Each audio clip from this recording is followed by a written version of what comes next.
Hello students. Today we are going to discuss next topic in the crop production and management, that is harvesting. तो आज हम जिस topic के बारे में बात करने वाले हैं उस टॉपिक का नाम है हार्वेस्टिंग। पिछली बार हम लोगों ने बहुत सारे कंटेंट्स देख लिए थे एग्रीकल्चरल प्रैक्टिसेस के अंदर। बहुत सारी 7 स्टेजेस थे हमारे एग्रीकल्चरल प्रैक्टिसेस के अंदर, वो हम लोगों ने देख लिया था। फिर से थोड़ा सा रिवाइज कर लेते हैं हम लोग इस चैप्टर के बारे में। स्टार्टिंग में हम लोगों ने देखा था कि खरीफ क्रॉप क्या होते हैं, रबी क्रॉप्स क्या होते हैं, क्रॉप्स की डेफिनेशन क्या होती है, डिफरेंट टाइप के क्रॉप्स कहाँ पर हम लोग कौन से सीज़न के अंदर ग्रो कर सकते हैं, ये सारी चीज़ें हम लोगों ने देखी थी। फिर बेसिक प्रैक्टिस के अंदर हम लोगों ने 7 स्टेजेस को स्टडी करना स्टार्ट किया था। उसमें हम लोगों ने first of all we have started the preparation of soil, and in the preparation of soil we have conducted the programming for the how to prepare a soil for the best agriculture. Okay तो हम लोगों ने देखा था कि soil की preparation जो हम लोग करते हैं तो हम लोग उसमें कौन सी प्रोसेस करते हैं। सॉइल को हम लोग लूजनिंग करते हैं, तो लूजनिंग की प्रोसेस की डेफिनेशन हम लोगों ने याद करी थी। फिर हम लोगों ने देखा था कि लूजनिंग करने के लिए कौन सी चीज़ों का इस्तेमाल करते हैं हम लोग। After that we have seen the sowing के अंदर हम लोगों ने देखा था कि हम लोग सीड्स को कैसे अंदर डालते हैं, उसके अंदर कौन से टूल्स का इस्तेमाल करते हैं, ये भी हम लोगों ने स्टडी किया था। उसके बाद मैन्योर और फर्टिलाइज़र के बारे में स्टडी की थी, और उसका डिफरेंस जो है वो आप लोगों ने लिखा था कि what is the difference between the manure and the fertiliser. Okay तो इसके अंदर मैंने बोला था कि फर्टिलाइज़र जो हम लोग बहुत ही ज़्यादा इस्तेमाल करते हैं that is an NPK fertiliser. So what was the full form of NPK fertiliser, that is a nitrogen, phosphorus and potassium fertiliser we are using the most. फिर उसके बाद हम लोगों ने देखा था एडवांटेजेस ऑफ मैन्योर के जो एडवांटेज है तो वो बहुत ज़्यादा है in compare to the fertiliser, तो ये भी हम लोगों ने स्टडी किया था। उसके बाद हम लोगों ने देखा था इरिगेशन। तो इरिगेशन में हमने बहुत सारी मेथड्स देखी थी, ट्रेडिशनल मेथड भी हम लोगों ने देखी थी और यूनिक मेथड्स भी हम लोगों ने देखी थी। ट्रेडिशनल मेथड के अंदर हम लोगों ने देखा था और मॉडर्न मेथड के अंदर देखा था कि हम लोग कौन सी चीज़ों का इस्तेमाल करते हैं। तो ट्रेडिशनल मेथड के अंदर हम लोगों ने देखा था कि चेन पंप, राहत, ढेकली जो है वो हम लोग इस्तेमाल करते हैं। एंड मॉडर्न मेथड्स के अंदर we are using the sprinkler system and the drip irrigation system, तो ये भी हम लोगों ने स्टडी किया था। Also we have studied protection from the weeds. First we have describe what is the definition for weeds. तो वीड्स जो होते हैं वो अनवांटेड प्लांट्स होते हैं जो क्रॉप के साथ साथ ग्रो हो जाते हैं। ओके तो इसकी हम लोगों को रिक्वायरमेंट नहीं है, but still they are growing at their own. So हम लोगों को क्या करना पड़ेगा, उसको प्रोटेक्शन देना पड़ेगा। तो प्रोटेक्शन भी हम लोगों ने दिया था कि किस तरह से हम लोग उसको प्रोटेक्ट कर सकते हैं। आज हम लोग जिस टॉपिक के बारे में बात करने वाले हैं दैट इज़ हार्वेस्टिंग। तो हार्वेस्टिंग यानी कि क्या? हार्वेस्टिंग यानी कि कटाई। क्रॉप की हम लोग जो कटाई करते हैं यानी कि काटते हैं उसको हम बेसिकली क्या बोलेंगे, हार्वेस्टिंग बोलेंगे। तो हार्वेस्टिंग है वो भी बहुत ही इंपॉर्टेंट पार्ट है एग्रीकल्चरल प्रैक्टिसेस के 7 स्टेजेस के अंदर। इसके बाद तो फिर लास्ट वाला पार्ट ही बचेगा जिसमें हम लोग किसके बारे में स्टडी करेंगे, स्टोरेज के बारे में। तो हार्वेस्टिंग जो है वो क्रॉप का सबसे इम्पोर्टेंट टास्क है, क्योंकि इसके अंदर हम लोगों को क्रॉप की जो है वो कटाई करनी है। तो कटाई जो है वो हम लोग मैच्योर स्टेज के अंदर करते हैं क्रॉप की, बराबर है। अगर क्रॉप जो है वो मैच्योर नहीं हुआ या अभी भी यंग ही है तो फिर क्या होगा कि हम लोग जो क्रॉप को काटते हैं वो we can not use it when ever we want to use it. Okay तो वो क्या होगा कि क्रॉप ख़राब हो जाएगा, या तो फिर मैच्योर होने के बाद भी हम लोग काटेंगे तो भी क्रॉप ऑलरेडी ख़राब हो चुका होगा, तो भी उसका कोई फ़ायदा नहीं है। तो हार्वेस्टिंग जो है बहुत ही इंपॉर्टेंट प्रोसेस है। तो हार्वेस्टिंग के अंदर हम लोग क्या करते हैं कि in harvesting crops are pulled out और cut close to the ground. It usually takes the 3 to 4 months for a cereal crop to mature. तो 3 से 4 महीने लगते हैं सीरियल क्रॉप को मैच्योर होने में। फिर उसको हम लोग क्या करते हैं, काट देते हैं। फिर उस काटने के लिए हम कोई भी सिस्टम का इस्तेमाल कर सकते हैं। बाय मैन्युअली भी हम लोग काट सकते हैं, ऑटोमेटिकली भी मशीन से काट सकते हैं, हैंड का यूज़ करके भी हम लोग काट सकते हैं। ओके तो harvested in harvested crop the grain seeds needs to be separated from the chaff. This process is called threshing.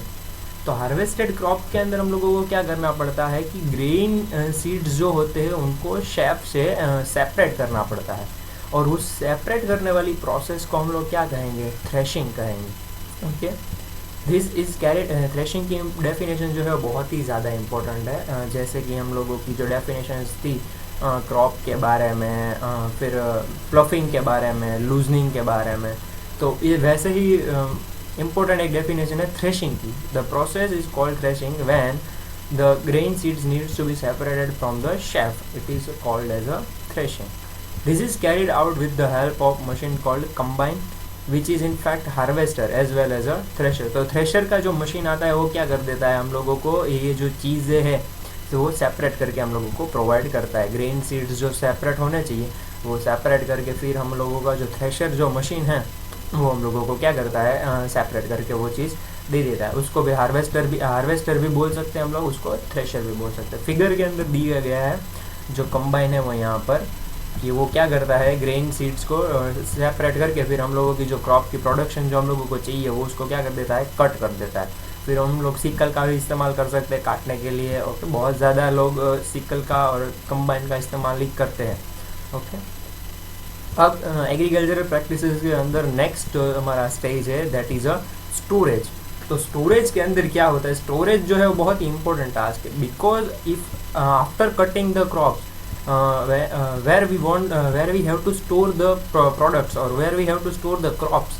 Okay, तो ये हमारा एक बहुत ही इंपॉर्टेंट क्वेश्चन बन जाता है कि फिर मान लो कि फिर क्या करना है हम लोगों को कि अगर एक बार क्रॉप जो है वो काट दिया हमने, फिर उसकी डिमांड जो है वो इतनी ज़्यादा बाज़ार के अंदर नहीं है.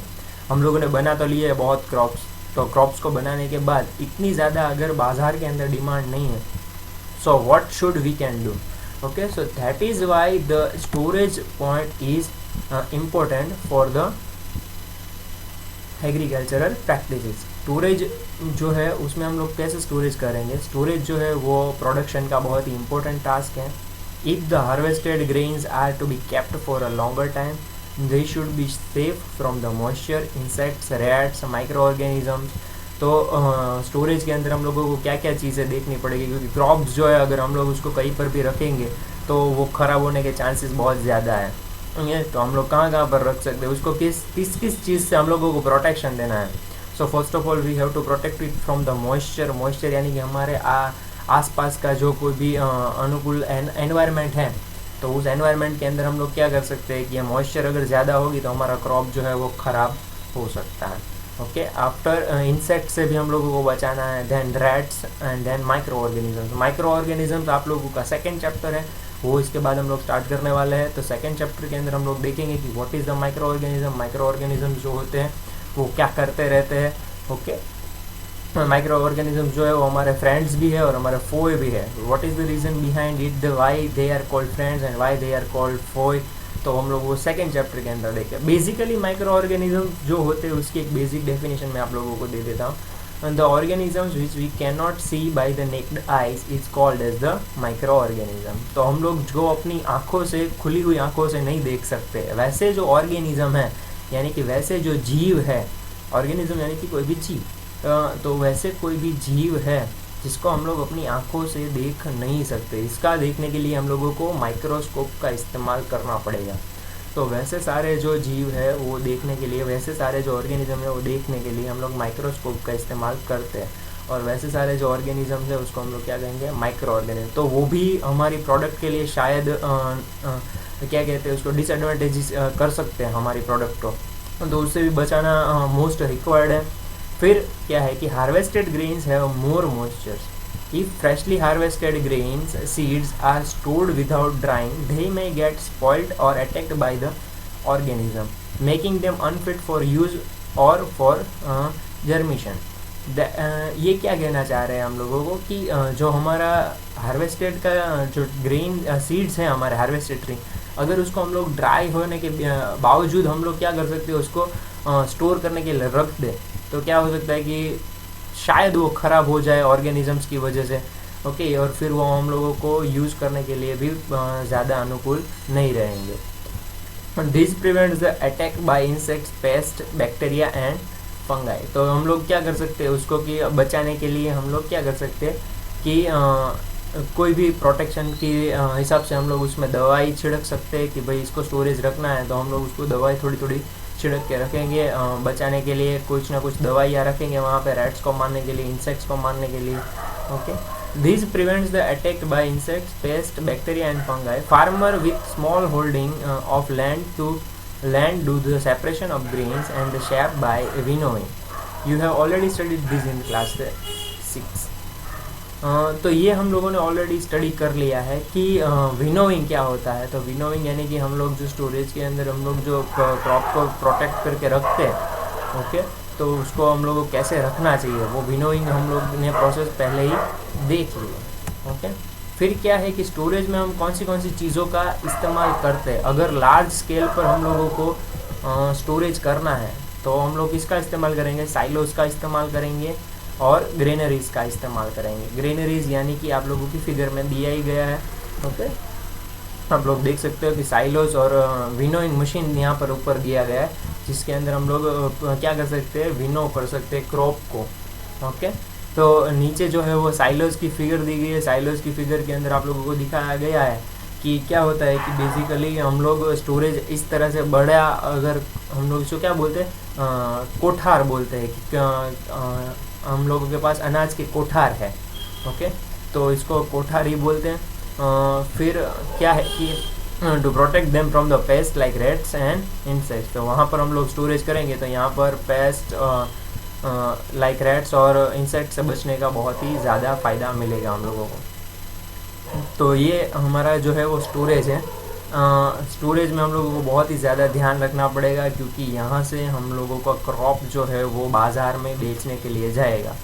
तो अगर हम लोग वहाँ पे ध्यान नहीं रखेंगे, if we should not be careful at the silos and the granaries adjustment और management, then our whole crop will be destroyed by the rats और insects, by the micro organisms. तो बहुत ही ज़्यादा हम लोगों को ध्यान रखना पड़ेगा.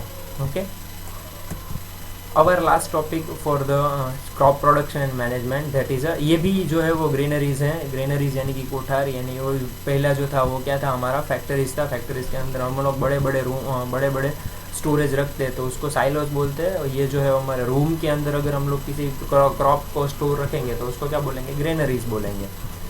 फूड फ्रॉम द एनिमल्स जो है वो हमारा लास्ट टॉपिक है इन क्रॉप प्रोडक्शन. तो फूड फ्रॉम द एनिमल्स जो हम लोग डेवलप करते हैं, लाइक एग जो है, फिर हम लोग बहुत ज़्यादा चीज़ें हैं जो एनिमल के ऊपर हम लोग डिपेंड करते हैं. जो लोग नॉन वेजिटेरियन होते हैं वो भी बहुत ज़्यादा डिपेंडेंट होते हैं एनिमल्स के ऊपर. तो क्या है कि you must have seen that like plants and animal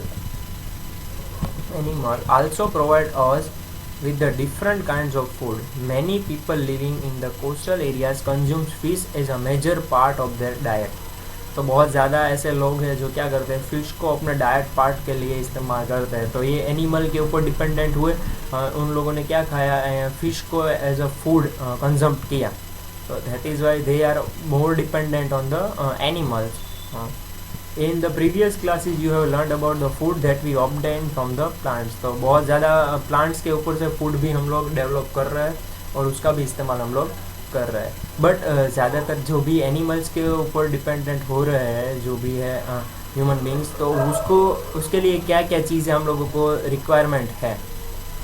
तो बहुत ज़्यादा ऐसे लोग हैं जो फिश के ऊपर डिपेंडेंट होते हैं, बहुत ज़्यादा ऐसे लोग हैं जो चिकन के ऊपर डिपेंडेंट होते हैं, मीट के ऊपर डिपेंडेंट होते हैं.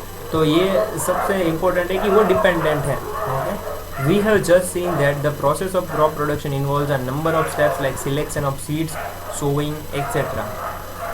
तो क्रॉप प्रोडक्शन के अंदर हम लोगों ने देखा था कि बहुत ज़्यादा प्रोसेसेस है, 7 स्टेजेस है agricultural practice. After that we have concluded the crop production from when ever we want. तो फिर क्या कर सकते हैं हम लोग, क्रॉप को ग्रो करके फिर बाज़ार में बेच सकते हैं. तो वैसे ही सेम अगर जो भी एनिमल से फूड कंजप्ट करते हैं, तो एनिमल से भी फूड कंजप्ट करने में बहुत ज़्यादा प्रोसेस होती है, क्योंकि एनिमल में से फूड बनाना तो वो बहुत ही डिफ़िकल्ट प्रोसेस है, क्योंकि एनिमल को एज अ फूड यूज़ करना भी बहुत ही ज़्यादा प्रोसेस जो है लेंथी होती है, क्योंकि उसमें भी फार्म्स होते हैं. ओके, एनिमल्स के फार्म होते हैं. तो एनिमल्स के जो फार्म्स होते हैं उसके लिए हम लोगों को क्या करना पड़ेगा, कौन से ध्यान रखना पड़ेगा कि उसको हम लोग अच्छे से ग्रो कर सकते हैं. तो उसके लिए हम लोगों को प्रॉपर फूड उनको प्रोवाइड करना पड़ेगा, उनको शेल्टर देना पड़ेगा, उनकी केयर करनी पड़ेगी, वरना वो क्या होंगे, एनिमल्स जो है वो, फ़िश जो है वो मर जाएगी. अभी एक एग्जांपल ले लेते हैं हम लोग फ़िश का. तो फ़िश को अगर मुझे किसी को खाने के लिए चाहिए तो क्या करना पड़ेगा, उसको प्रॉपर फूड देना पड़ेगा ताकि वो अच्छी बड़ी हेल्थी प्रोड्यूस हो. उसके बाद उसको शेल्टर देना पड़ेगा, उसके बाद उसकी केयर करना पड़ेगी, वरना वो क्या होगी, मर जाएगी। तो मरी हुई फिश को फिर यूज क्या कर सकते हैं, फिर लोग जो होती है अगर वो अच्छे से ग्रो नहीं हुई होती है तो क्या करना पड़ता है, वो हम लोगों के लिए फेल प्रोडक्ट हो जाती है। When this is done on a large scale, it is called animal husbandry। अगर वैसे ही बहुत ज़्यादा एनिमल्स को हम लोग ऐसे प्रोड्यूस करना स्टार्ट कर दे तो क्या होगा, उसको हम लोग क्या कहेंगे, एनिमल हस्बेंड्री कहेंगे। ओके, तो ये भी एक इम्पोर्टेंट डेफिनेशन है। if we done the animals if we done the animal husbandry by the on a large scale, that is known as by using the process of proper food, shelter and care, that is known as animal husbandry। Okay okay, तो ये हमारा last topic था। Animal husbandry के बारे में बहुत ज़्यादा deep में हम लोगों ने रिसर्च की है कि भाई हम लोग कैसे एनिमल हस्बेंड्री में हम लोग देख सकते हैं। तो इसके लिए एक एग्जांपल हम लोग यूट्यूब के अंदर भी देख सकते हैं कि बहुत ज़्यादा ऐसे लोग हैं जो बहुत ज़्यादा पाम्पलेट फिश के अंदर भी बहुत ज़्यादा वेराइटीज़ आती है। तो उन लोगों के वो क्या करते हैं, फार्म्स जो होते हैं वो रखते हैं, फिर वो फार्म्स के अंदर वो बहुत ज़्यादा फिशेस को ग्रो करते हैं और फिर फिशेस का प्राइस भी बहुत अच्छा मिलता है उन लोगों को। तो मनी एक्सचेंज के लिए भी बहुत ही ज़्यादा होते हैं। वो लोग क्या करते हैं, फ़िश को, छोटी फ़िश को ले आते हैं, फिर उसको बड़ा करके ग्रो करके, फिर आप लोगों को शायद नहीं पता होगा लेकिन फ़िश के जो प्राइसेस है वो उसके वेट के ऊपर से ज़्यादा बढ़ते जाते हैं। तो जितने ज़्यादा वेट की फ़िश मिलेगी उतनी ज़्यादा उसकी प्राइस होगी। ओके, तो बहुत ही ज़्यादा ये भी इम्पोर्टेंट बिजनेस भी है और उसका इस्तेमाल भी बहुत लोग करते हैं खाने पीने के लिए। So that's it for this chapter. Okay, if you had any kind of doubt you can ask me on the comment section and you can call me on the WhatsApp जो भी डाउट्स है। तो आज के लिए जो आपका homework है, today your homework your food from the animal, explain the food from the, how can we obtain food from the animals. तो ये आपका एक टॉपिक है। और दूसरा एक जो है वो explain the process of harvesting. Okay, 2 questions आप लोगों को होमवर्क में मिले हैं। And after finishing this we are conducted the second chapter, microorganisms, friends and food. Okay, that's it for today. Thank you very much for hearing this lecture. Bye.